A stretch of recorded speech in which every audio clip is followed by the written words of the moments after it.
सुन चाचा हो सुन भैया हो, हाथ जोड़ ले पर पहिया हो।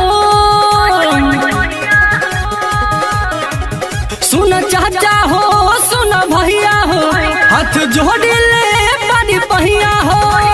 अब की बार विकास है करना, हम सब ने यह ठाना है।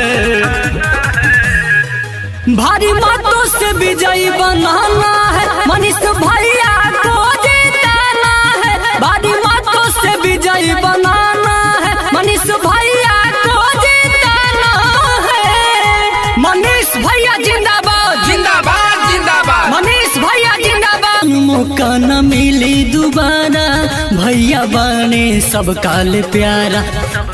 ऐसन मौका न मिली दोबारा, भैया बने सब काल प्यारा। हे भैया हे चाची हे बड़का भैया तन ध्यान दिया लो।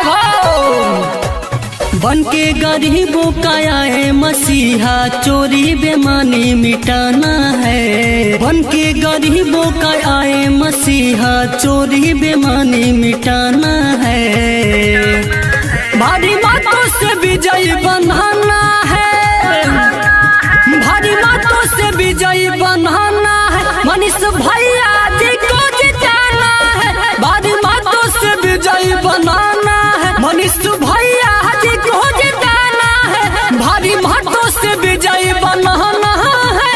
भैया जिंदाबाद जिंदाबाद जिंदाबाद। मनीष भैया जिंदाबाद जिंदाबाद जिंदाबाद। सबको मिलेगा आवास पेंशन, दूर होगा गरीबों का टेंशन। सबको मिलेगा आवास पेंशन, दूर होगा गरीबों का टेंशन। हे चाची हे दादा हे दादी तन ध्यान दिया लोगो।